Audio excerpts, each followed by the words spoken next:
ladybug. Don't you know that you're good luck?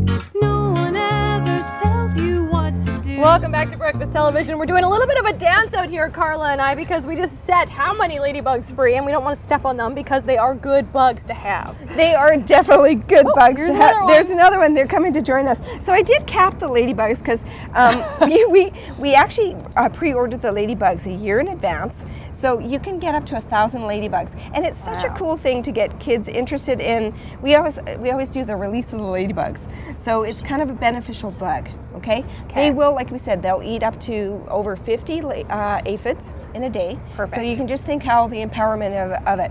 So when we're thinking also how of treating some of our other soft-bodied bugs that do detriment to our plants. There's another one that's been on the market for the last few years, and the ladybugs were okay. So this one we don't want to scare you because they're still in their egg sacs.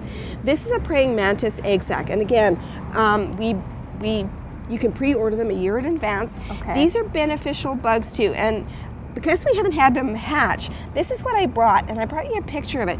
Kids love seeing this too, but you want to do this. This is an outdoor activity. Yeah. Okay. Outdoor activity. Because there's thousands in here. Well, each one of these sacs can hold up to 400 praying mantises. Whoa. And the praying mantis, again, is a beneficial bug for your yard because it's going to help to eliminate those aphids and soft-bodied bugs that are in your garden. Okay. Let's point out some of the bad ones again. We saw aphids. What else do we want to look out for? Oh, look, there's aphids. There's yeah, they're just joining us like crazy. Everywhere. Yeah, and this one here, I wanted to show you. This is where Mr. Cameraman's going to have to get really sort of close here. This is actually when you're starting to look again. You're starting to look at the character of your plants. So when you start to see things not looking pristine, the leaves are curled or they're turning brown. And I just clipped this last night, but you can see that. Do you see how there's webbing underneath there? Yes. You have a little bit of combination on this one. So someone would probably think that, okay, we've got aphids on this, but the soft webbing that are in through here is another bug that's called spidermite. And spider mites like the high heat that have no rain after rainfall, because they like to harbor under the undersides of some of the leaves. It looks like if you have spider plants, like spiders, with very fine mist all over top. And if you can see them, here we go. If you look inside this bag, it almost looks like I took flour flecking. See the little guys? Little white. Little white. Can you see them? Can you adjust it? And you can actually see where they're moving. Oh, here's one guy going right like there. So you can see where these little... he jumped. You can see, yeah. And again, spider mites, if I was to put them on a piece of paper and spread them, there we go. Okay? This is a telltale sign. And sometimes we do this with our cedars, because cedars on the outside are also detriment to having spider mites because they don't allow a lot of air circulation, so they stay in through it. And if we were to really find out, we'd go like this. Do you see how I just did a smear? And I have streaks, so I've now crushed their bodies, and it's an indicator. It's an indicator that yes, you have spider mites. And then there are some sprays. Yes, yeah. And the other one I wanted to show you, there are now beneficial bugs again. And this one I couldn't find because there's a wasp. And did you set a wasp? There's a wasp. Right on this side, there's a little tiny dot that's right here by my finger.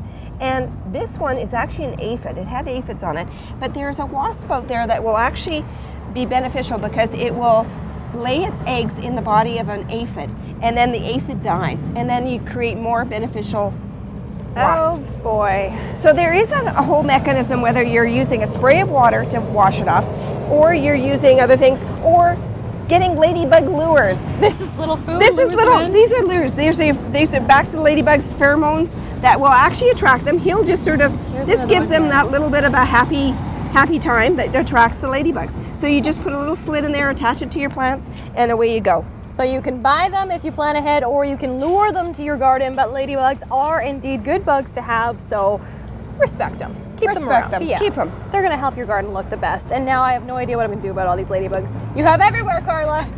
Oh boy. Yeah. The other one little way that I want to show you, and everyone's talking about worms, canker worms and all that kind of stuff. So there are some BTKs. There's bad bugs. If you look at these guys, we're seeing canker birds. But right now we're seeing this. All right? This was loaded with parsley last night, and these are swallowtail butterflies.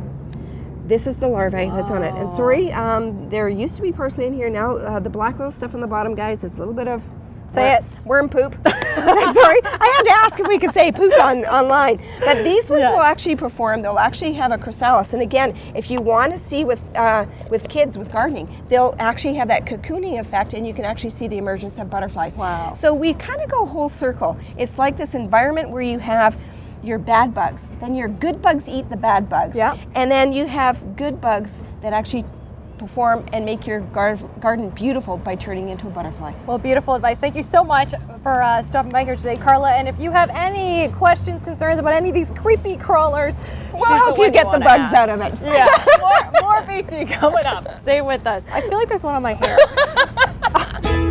BT's Green Thumb with Carla Horsina. Brought to you by St. Mary's Nursery every Tuesday morning on Breakfast Television.